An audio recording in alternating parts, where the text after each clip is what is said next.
প্রতিবাদের এক ঐতিহাসিক ও বিশ্বব্যাপী স্বীকৃত কৌশল হলো কোনো কিছু ছুঁড়ে মারা। ক্ষমতাসীনদের প্রতি অসন্তোষ প্রকাশ, তাদের হেয় করা কিংবা জনগণের মাঝে প্রতিবাদের প্রচার এবং প্রসার ঘটানোর জন্য মূলত এই ধরনের প্রতীকী প্রতিবাদ জানানো হয়। আসুন, জুতো থেকে ডিম, টমেটো থেকে স্যুপ, প্রতিবাদের এই গল্পে জেনে নেই ঐতিহাসিক ঘটনা থেকে বাংলাদেশের সাম্প্রতিক আন্দোলন পর্যন্ত রাজনীতিতে কিভাবে আলোচিত ছুঁড়ে মারার প্রতীকী এই প্রতিবাদ। কখনো ডিম, কখনো টমেটো কিংবা জুতো নিক্ষেপ করে নরম প্রতিবাদ জানানোর রেওয়াজ হাজার বছরের পুরনো। এই বিষয়ে প্রথম যে ঘটনার উদাহরণ দেওয়া যায় সেটি ৩৫৯ সালের।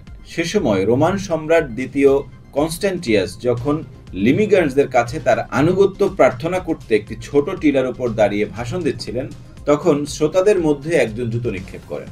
জুতো নিক্ষেপের আরেকটি বিখ্যাত ঘটনা ঘটে ২০০৮ সালের ১৪ ডিসেম্বর ইরাকের রাজধানী বাগদাদে। সেদিন এক সংবাদ সম্মেলনে ইরাকি সাংবাদিক মুনতাদার আল জায়েদি তখনকার মার্কিন প্রেসিডেন্ট জর্জ ডব্লিউ বুশের ওপর জুতা ছুঁড়ে মারেন। জায়েদি তখন চিৎকার করে বলছিলেন, এটি ইরাকি জনগণের বিদায়ী চুম্বন। ২০১০ সালে নির্বাচনী প্রচারণার সময় ব্রিটিশ উপপ্রধানমন্ত্রী জন প্রিস্কটকে ডিম ছুঁড়ে মারেন এক প্রতিবাদকারী। প্রিস্কটও পাল্টা এক ঘুষি বসিয়ে দেন ডিম ছুঁড়ে মারা ব্যক্তিকে। ১৯৬৮ সালে ভিয়েতনাম যুদ্ধ চলাকালীন প্রেসিডেন্ট নির্বাচনের প্রচারণার সময় তৎকালীন মার্কিন ভাইস প্রেসিডেন্ট হিউবার্ট হামফ্রের দিকে টমেটো নিক্ষেপ করেন যুদ্ধবিরোধী বিক্ষোভকারীরা। এই তো সেদিন, মানে চলতি বছরের ২৭ আগস্ট আর্জেন্টিনায় এক নির্বাচনী প্রচারণার সময় প্রেসিডেন্ট হাভিয়ের মিলাই এবং প্রেসিডেন্সির মহাসচিব কারিনা মিলাইয়ের গাড়িতে পাথর, বোতল, এমনকি হাতের কাছে যা পেয়েছেন তাই ছুঁড়ে মেরেছেন প্রতিবাদকারীরা।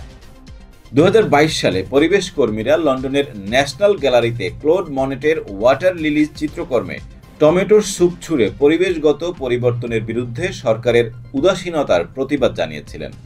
এর আগে নেদারল্যান্ডসে ভ্যান গগের চিত্রকর্মেও স্যুপ ও নানান ধরনের খাবার ছুঁড়ে প্রতিবাদ করতে দেখা গেছে। ফার রাইট বর্ণবাদীদের একটি দীর্ঘদিনের অভ্যাস হলো কালো চামড়ার লোকদের গায়ে কলার খোসা বা আস্ত কলা ছুঁড়ে মারা। এটি একটি চরম সমালোচিত এবং বর্ণ বৈষম্যমূলক আচরণ, যা সাধারণত ক্রীড়াঙ্গনে দেখা যায়। ফুটবলার দানি আলভেস কিংবা ভিনিসিয়াস জুনিয়র সর্বশেষ বর্ণবাদী এই আচরণের শিকার হয়েছেন। সম্প্রতি বাংলাদেশেও দেখা যাচ্ছে প্রতিবাদের ভাষা হিসেবে এই ছুঁড়ে মারার সংস্কৃতি। নিউ ইয়র্কে প্রধান উপদেষ্টা ডক্টর মোহাম্মদ ইউনূসের সফর সঙ্গী এবং এনসিপি নেতা আক্তার হোসেনের উপর ডিম নিক্ষেপ করে যুক্তরাষ্ট্র আওয়ামী লীগের নেতাকর্মীরা। তবে বাংলাদেশে ডিম ছুঁড়ে মারার এই ঘটনার শুরুটা হয়েছে ২০২৪ সালে আওয়ামী লীগ সরকারের পতনের পর থেকে। গত বছরের ১৪ আগস্ট ঢাকার সিএমএম আদালতে সাবেক আইনমন্ত্রী আনিসুল হক ও সাবেক প্রধানমন্ত্রী শেখ হাসিনার উপদেষ্টা সালমান এফ রহমানের উপর আদালতের এজলাসে এবং আদালতের বাইরে ডিম ও জুতা নিক্ষেপ করা হয়। এর এক সপ্তাহ পর ২৩ আগস্ট অবসরপ্রাপ্ত বিচারপতি শামসুদ্দিন চৌধুরী মানিককে সিলেটের আদালতে হাজির করা হলে কয়েকজন তাকে শারীরিকভাবে লাঞ্ছিত করে। এ সময় তাকে ডিম ও জুতা নিক্ষেপ করা হয় এবং ভুয়া ভুয়া স্লোগান দেওয়া হয়। ২৭ আগস্ট আরেক হত্যা মামলায় সাবেক মন্ত্রী হাসানুল হক ইনু ও রাশেদ খান মেননকে ঢাকার আদালতে আনা হলে বিএনপিপন্থী আইনজীবীরা ডিম এবং জুতা ছুঁড়ে মারেন, পাশাপাশি তাকে কিল ঘুষিও মারা হয়। ৭ অক্টোবর ঢাকার সিএমএম আদালতের সামনে সাবেক মন্ত্রী সাবের হোসেন চৌধুরী, এনবিআর এর সাবেক চেয়ারম্যান নজিবুর রহমান এবং সাবেক সিনিয়র নিরাপত্তা সচিব আমিনুল ইসলামের ওপর ডিম নিক্ষেপ করেন বিএনপি নেতাকর্মীরা। ১১ ডিসেম্বর টাঙ্গাইলের আদালতে সাবেক কৃষিমন্ত্রী আব্দুর রাজ্জাক ও ৩ জুলাই মানিকগঞ্জের সাবেক এমপি ও ক্রিকেটার নাইমুর রহমান দুর্জয় ডিম নিক্ষেপের শিকার হন।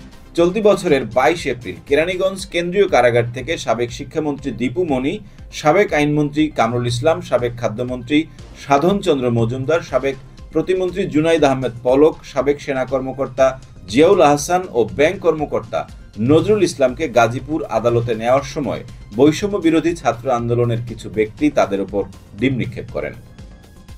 প্রতীকী এই ছুঁড়ে মারার কৌশলটি মূলত প্রতিবাদের এক প্রাচীন ভাষা। কখনো এটি হয় হাস্যরসের, কখনো তীব্র ক্ষোভের বহিঃপ্রকাশ।